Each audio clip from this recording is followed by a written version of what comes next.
Hello film makers welcome back. చాలామంది movie చూస్తున్నప్పుడు movie making ఏముంది, ఫిల్మ్ మేకింగ్ చాలా ఈజీ అంత టఫ్ ఏం కాదు అని అనుకుంటారు. సముద్రం దిగుతనే లోతెంతో తెలుస్తది. ఈ ఫిల్మ్ మేకింగ్‌లో దిగుతనే కష్టమేందో తెలుస్తది. సో, అంత ఈజీ అయితే కాదు ఈ ఫిల్మ్ మేకింగ్ అయితే. ఈరోజు మనం ఈ వీడియోలో one of the toughest topic గురించి డిస్కస్ చేస్తున్నాం. అదే బడ్జెట్ హ్యాండిలింగ్. ఒకవేళ మీరు ఒక చిన్న మూవీ తీద్దామనుకున్నా, లేకపోతే ఇండిపెండెంట్ ఫిల్మ్ తీద్దామన్నా, లేకపోతే ఒక షార్ట్ ఫిల్మ్ తీద్దామన్నా గానీ, నేను ఈరోజు కొన్ని బడ్జెట్ హ్యాండ్లింగ్ టిప్స్ చెప్పబోతున్నా. అంటే మీ బడ్జెట్‌ని ఎట్లా రెడ్యూస్ చేసుకోవాలో ఈ వీడియోలో మనం డిస్కస్ చేద్దాం. దాంతో పాటు నేను కొన్ని ఏఐ వెబ్‌సైట్స్ చెప్పబోతున్నా ఈ వీడియోలో. దాన్ని వాడుకొని మీరు మీ బడ్జెట్ చాలా వరకు రెడ్యూస్ చేసుకోవచ్చు.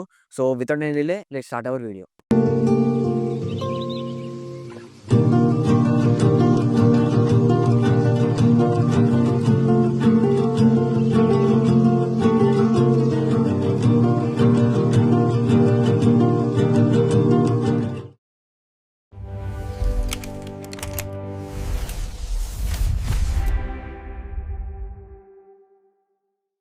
Tip number 1 strong script is a hero. ఇదేందంటే మన ఫిల్మ్ మేకింగ్‌లో మనకన్నా మోస్ట్ పవర్‌ఫుల్ థింగ్ ఏందో తెలుసా? అదే మన స్క్రిప్ట్. మన స్క్రిప్ట్ చాలా సాలిడ్‌గా, ఫ్రెష్‌గా అండ్ ఎంగేజింగ్‌గా ఉండాలి. నేను ఆల్రెడీ స్క్రిప్ట్ రైటింగ్‌లో కొన్ని టిప్స్ గురించి నేను ఒక వీడియో చేసిన.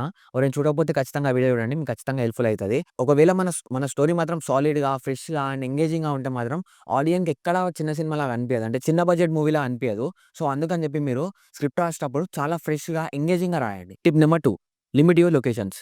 మనం తీసేది ఒక చిన్న బడ్జెట్ మూవీ, షార్ట్ ఫిల్మ్ కాబట్టి, మనం ఒక 12, 13 లొకేషన్‌లో షూట్ చేస్తే మాత్రం మన బడ్జెట్ అక్కడనే చినిగిపోతది. సో, అందుకని చెప్పి మనం మాక్సిమం ఒక 2, 3 లొకేషన్స్ షూట్ చేసేటట్టు మనం స్టోరీ రాసుకోవాలి. ఒక ఎగ్జాంపుల్ చెప్పాలంటే ఒక ఇంట్లో జరిగే స్టోరీ గాని, లేకపోతే ఒక కెఫేలో జరిగే స్టోరీ గాని, తర్వాత ఒక స్ట్రీట్‌లో జరిగే స్టోరీ గాని, అట్లా మనం ఒకవేళ చూజ్ చేసుకుంటే మనం ఈజీగా మన బడ్జెట్‌ని రెడ్యూస్ చేసుకోవచ్చు. ఒకవేళ మీరు మీ స్క్రిప్ట్‌లో మల్టిపుల్ లొకేషన్స్ ఒక 5, 6 లొకేషన్స్, 10 లొకేషన్స్ అలా మీరు తీసుకుంటే, మీ ట్రావెలింగ్ ఖర్చు, ఆ లొకేషన్‌కి పర్మిషన్, తర్వాత ఆ లొకేషన్‌కి రెంట్ ఇంక తెలవకుండానే మన బడ్జెట్ మొత్తం అక్కడనే అయిపోతది. 2, 3 లొకేషన్స్‌లో మీ షార్ట్ ఫిల్మ్ మొత్తం అయిపోయేటట్టు అట్లాంటి స్టోరీ మీరు రాసుకోండి. అట్లాంటి స్టోరీ మీరు చూజ్ చేసుకుంటే మీ లొకేషన్ ఖర్చు మొత్తం అక్కడనే తగ్గిపోతది. సో, అట్లా మీరు మీ బడ్జెట్‌ని సేవ్ చేసుకోవచ్చు. Tip number 3 small crew and multi tasking. మీరు ఒకవేళ షార్ట్ ఫిల్మ్ లేదా ఇండిపెండెంట్ మూవీ చేస్తున్నప్పుడు మీకు టీమ్ కావాలి. ఒక క్రూ కావాలి. మీరు multiple number of crew members మీరు టీమ్‌లో పెట్టుకుంటే మీకు ఎక్స్‌పెన్సివ్ ఎక్కువైపోతది. వాళ్ళ ఫుడ్ ఖర్చు గాని, తర్వాత వాళ్ళకిచ్చే ఎక్స్‌పెన్సెస్ గాని చాలా ఎక్కువైపోతది. మీరు మీ టీమ్‌ని ఎలా చూజ్ చేసుకోవాలంటే ఒక మల్టీ టాస్కింగ్ టీమ్ ఉండాలి.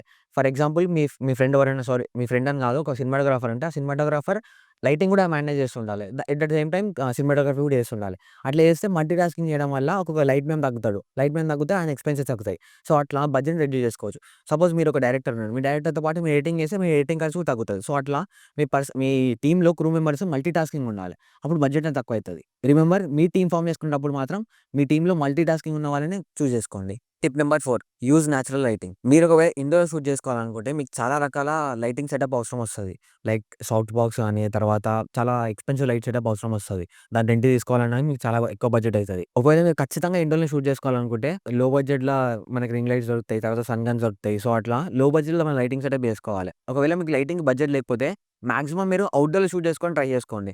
ఎర్లీ మార్నింగ్ గాని, ఈవినింగ్ గాని షూట్ చేసుకుంటే మీకు ఒక గోల్డెన్ లైట్ వస్తది. దానివల్ల మీ షార్ట్ ఫిల్మ్ గాని, ఇండిపెండెంట్ మూవీ గాని ఒక రిచ్ లుక్ వస్తది. Tip number 5 local talents instead of big actors. మనం తీసేది ఒక లో బడ్జెట్ షార్ట్ ఫిల్మ్, ఒక లో బడ్జెట్ ఇండిపెండెంట్ ఫిల్మ్ కాబట్టి పెద్ద పెద్ద యాక్టర్స్‌ని మనం హ్యాండిల్ చేయలేం. మన దగ్గర అంత బడ్జెట్ కూడా ఉండదు. వాళ్ళు డేకి చార్జ్ చేస్తే మన ఓవరాల్ షార్ట్ ఫిల్మ్ బడ్జెట్ ఉంటది కాబట్టి మనం వాళ్ళని హ్యాండిల్ చేయలేం. ప్లస్ వాళ్ళకి అంత చార్జ్ చేయలేం. మనం ఏం చేయాలంటే మన ఫ్రెండ్ సర్కిల్‌లో ఒక మంచి యాక్టర్ ఎవరైనా ఉన్నారా అని చూజ్ చేసుకోవాలి. ఒకవేళ మీ ఫ్రెండ్ సర్కిల్‌లో ఎవరు మీకు యాక్టర్ లేకపోతే మీ సరౌండింగ్స్‌లో ఎవరైనా మంచి లోకల్ టాలెంటెడ్ ఎవరైనా ఉన్నారా అని చెప్పి మీరు సెర్చ్ చేయాలి. యాక్టింగ్ మీద ఇంట్రెస్ట్ ఉన్న వాళ్ళు చాలా మంది ఉంటారు.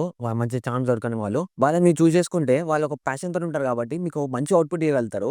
సో, అందుకని చెప్పి మీరు ఒక మంచి న్యూ యాక్టర్‌ని ప్లస్ ప్యాషన్ ఉన్న యాక్టర్‌ని మీరు చూజ్ చేసుకోండి మీ షార్ట్ ఫిల్మ్‌కి. నేను ఇప్పుడు చెప్పిన ఈ 2 వేస్ మీకు వర్కౌట్ కాకపోతే మనం ఇప్పుడు కొన్ని టిప్స్ గురించి మాట్లాడదాం. హౌ టు ఫైండ్ యాక్టర్స్ అని చెప్పి. టిప్ నంబర్ 1 మనకి కొన్ని వెబ్‌సైట్స్ ఉన్నాయి. అందులో కొంచెం అప్‌కమింగ్ యాక్టర్స్, కొత్త యాక్టర్స్‌ని మనం ఫైండ్ చేసుకోవచ్చు. ఆ వెబ్‌సైట్స్ ఏందంటే cost India, talent track, book my talent. So, ఇట్లా రకరకాల వెబ్‌సైట్స్ ఉంటాయి. నేను కింద కూడా ప్రొవైడ్ చేస్తా. మీరు ఆ వెబ్‌సైట్ నుంచి కొత్త అప్‌కమింగ్ మీకు సరౌండింగ్స్‌లో మీకు అవైలబుల్ ఉన్న యాక్టర్స్ ఎవరైనా కొత్త అప్‌కమింగ్ యాక్టర్స్ ఉన్నారో మీరు చూజ్ చేసుకోవచ్చు. టిప్ నంబర్ 2 మీరు మీ సోషల్ మీడియా హ్యాండిల్‌లో క్యాష్ కాలింగ్ అని చెప్పి మీరు ఒక పోస్ట్ చేయాలి. ఆ పోస్ట్ చేసిన తర్వాత మీ మీ మెయిల్ ఐడీ, మీ మొబైల్ నంబర్ ఇస్తే ఒకవేళ మంచి టాలెంటెడ్ యాక్టర్స్ ఎవరైనా ఉంటే దాన్ని చూసి మీకు కాల్ చేయొచ్చు. Tip number 3 cold messaging. మీరు ఇన్‌స్టాగ్రామ్ గాని, ఫేస్‌బుక్ గాని, వేరే ఏ సోషల్ మీడియా ప్లాట్‌ఫార్మ్ అయినా గాని, మీ స్టోరీకి తగ్గట్టు ఎవరైనా మంచి యాక్టర్ ఎవరైనా మీకు కనిపిస్తే, మీరు వాళ్ళని రీచ్ ఔట్ అవ్వాలి. ఎట్లా రీచ్ ఔట్ కావాలంటే, మీరు వాళ్ళకి టెక్స్ట్ చేయాలి. ఎట్లా అంటే మీరు క్లారిటీ వేలో మీరేం చేయాలనుకుంటున్నారు, మీ స్క్రిప్ట్ ఏంది, మీ జోనర్ ఏంది, నీట్‌గా క్లారిటీగా మీరు వాళ్ళకి ఎక్స్‌ప్లెయిన్ చేస్తే, వాళ్ళు మీకు ఇంటరాక్ట్ అవ్వచ్చు. సో, మనం ఈ 3 టిప్స్ గాని ఫాలో అయితే, మనకి మంచి యాస్పైరింగ్ యాక్టర్స్ దొరకొచ్చు. Tip number 6 use availability equipment. దీని అర్థం ఏందంటే, ఉన్న ఎక్విప్‌మెంట్‌ని ప్రాపర్‌గా వాడడం. మన దగ్గర ఒక మిర్రర్‌లెస్ డీఎస్ఎల్ఆర్ ఉన్నా సరిపోతది. లేకపోతే అది కూడా లేకపోతే ఒక లేటెస్ట్ ఏదైనా స్మార్ట్ ఫోన్ ఉన్నా దాంతో కూడా షూట్ చేసుకోవచ్చు. అట్లా షూట్ చేసుకోవడం వల్ల, ఉన్న ఎక్విప్‌మెంట్‌ని వాడడం వల్ల మనకేమైతదంటే, మనం వేరే ఎక్స్‌టర్నల్ రెంట్ తీసుకోకుండా ఆ బడ్జెట్‌ని మనం సేవ్ చేసుకోవచ్చు. ఇప్పుడు మన ఎక్స్‌పెన్సివ్ కెమెరాస్ రెంట్‌కి తీసుకోవాలన్నా దానికి ఖర్చు. దాని తర్వాత లెన్స్ తీసుకోవాలన్నా దానికి ఖర్చు. మన దగ్గర ఏ ఎక్విప్‌మెంట్ ఉందో దాంతోని షూట్ చేసుకోవడానికి ట్రై చేయాలి. దీని నుంచి ఇన్‌కమ్ స్టార్ట్ అయిన తర్వాత వేరే ఎక్విప్‌మెంట్ రెంట్ తీసుకోవడం గాని, బై చేయడం గాని జరుగుతది. మీ దగ్గర ఉన్న ఎక్విప్‌మెంట్‌ని దాన్ని ప్రాపర్‌గా ఎట్లా వాడాలి, దాని నుంచి బెస్ట్ అవుట్‌పుట్ ఎట్లా తీసుకురావాలో దాన్ని మీరు రిసర్చ్ చేసుకోండి. మన దగ్గర ప్రాపర్ లైటింగ్ లేదు, కెమెరా లేదు, మైక్స్ లేవని చెప్పి మనం ఇవన్నీ ఎక్స్‌క్యూజెస్ వెతుకున్నట్టు అనిపిస్తది.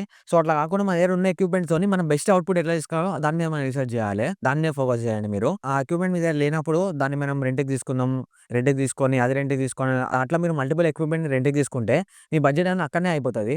దాని బడ్జెట్ అయిపోయిన తర్వాత మనం షార్ట్ ఫిల్మ్ గాని అక్కడనే ఆపాల్సొస్తది. సో, అట్లా మీరు ఉన్న ఎక్విప్‌మెంట్‌తోని బెస్ట్ అవుట్‌పుట్ తీసుకురండి. Tip number 7 smart editing and free editing. ఒకవేళ మీరు ఫిల్మ్ మేకింగ్ బిగినర్ అయితే మీకు ఎడిటింగ్ ప్రాపర్‌గా రాకపోతే కొన్ని సాఫ్ట్‌వేర్స్ ఉన్నాయి. డావిన్‌సి రిజాల్వ్ గాని తర్వాత ఫ్రీ సాఫ్ట్‌వేర్స్ ఏవైతే ఇంకా మల్టిపుల్ ఫ్రీ సాఫ్ట్‌వేర్స్ ఉన్నాయి. మనకి ఎడిటింగ్ సాఫ్ట్‌వేర్‌కి పే చేసిన అమౌంట్ సేవ్ చేయగలుగుతాం. ఒకవేళ మీకు ఎడిటింగ్ రాదు, మీ టీమ్‌లో ఎవరికీ ఎడిటింగ్ రాకపోతే మాత్రం మీరు ఖచ్చితంగా ఒక ఎడిటర్‌ని హైర్ చేసుకోవాల్సొస్తది. మార్కెట్‌లో మల్టిపుల్ వెబ్‌సైట్స్ ఉన్నాయి. అందులో నుంచి మీరు ఒక మంచి లో బడ్జెట్ ఎడిటర్‌ని మీరు హైర్ చేసుకోవాలి. మంచి ప్యాషన్ ఉన్న ఎడిటర్‌ని. ఆ ఎడిటర్ నుంచి మీరు మంచి క్రియేటివ్ అవుట్‌పుట్ ఎట్లా తీసుకురావాలో అది ప్లాన్ చేసుకోవాలి. మంచి క్రియేటివ్ కట్స్ గాని, కొత్త టెక్నాలజీస్ ఏమున్నాయి, కొత్త కట్స్ ఏం చేసి కొత్త కలర్ కరెక్షన్ ఏముంది, కొత్త ఎఫెక్ట్స్ ఏమున్నాయి, అది మీరు ప్లాన్ చేసుకుంటే ఆ ఎడిటర్ నుంచి ఎట్లా ఎట్లా మీరు అవుట్‌పుట్ తీసుకురావాలో అది ప్లాన్ చేసుకోండి. అట్లా మీరు మీ బడ్జెట్‌ని సేవ్ చేసుకోవచ్చు. Tip number 8 sound is 50% of cinema. మనం ఎంత మంచి అవుట్‌పుట్ తీసుకొచ్చినా గాని మన సౌండ్ ప్రాపర్‌గా లేకపోతే చూసే ఆడియన్స్‌కి అసలు చూడడానికి మంచిగా అనిపియదు. ఈ షార్ట్ ఫిల్మ్ షూట్ చేసిన తర్వాత మీకు మీ డబ్బింగ్ చెప్పాలంటే చాలా ఎక్స్‌పెన్సివ్ ఉంటది. డబ్బింగ్ స్టూడియోని మనం రెంట్ తీసుకొని డబ్బింగ్ ఇప్పియాలన్నా, సౌండ్ మిక్సింగ్ గాని ఇవన్నీ చాలా ఎక్స్‌పెన్సివ్ అనిపిస్తది. మీరు బడ్జెటే లేకుండా మీరు ఒక మంచి డబ్బింగ్ చెప్పాలనుకుంటే ఒక మంచి లో బడ్జెట్ మైక్ గాని, మీరు ఆ లో బడ్జెట్ మైక్ కూడా ఎఫర్డ్ చేయకపోతే మీరు మీ మొబైల్‌లో ఉన్న ఆడియో రికార్డర్‌లో కూడా మీరు డబ్బింగ్ చెప్పుకోవచ్చు. ఈ మైక్‌లో డబ్బింగ్ చెప్పిన తర్వాత, మీ ఫోన్‌లో డబ్బింగ్ చెప్పిన తర్వాత అవి అంత క్లారిటీ ఉండవు. సో, ఇందులో టిప్ వచ్చేసి ఏందంటే అడోబీ పాడ్‌కాస్ట్ అని చెప్పి ఒక వెబ్‌సైట్ ఉంది. ఆ వెబ్‌సైట్‌లో మనం మన ఫోన్‌లో రికార్డ్ చేసిన ఆడియో గాని, తర్వాత వేరే ఏ మైక్‌లో రికార్డ్ చేసిన ఆడియో గాని ఎన్హాన్స్ చేస్తది. బ్యాక్‌గ్రౌండ్‌లో ఏమైనా నాయిస్ వచ్చినా గాని, వేరే ఏ డిస్టర్బెన్స్ వచ్చినా గాని అది కంప్లీట్‌గా ఎన్హాన్స్ చేస్తది. ఒక మంచి ప్రాపర్‌గా డబ్బింగ్ చెప్పినట్టు అనిపిస్తది. సో, ఇట్లా రకరకాల ఏఐ టూల్స్ ఉన్నాయి. ఎట్లా అంటే మనం మ్యూజిక్ జనరేట్ చేసుకోవచ్చు, సాంగ్స్ జనరేట్ చేసుకోవచ్చు. దీని గురించి ఎస్పెషల్‌గా దీని గురించి వీడియో చేయాలనుకుంటే కింద కామెంట్ చేయండి. How to make songs using AI అని చెప్పి ఒక వీడియో చేస్తా.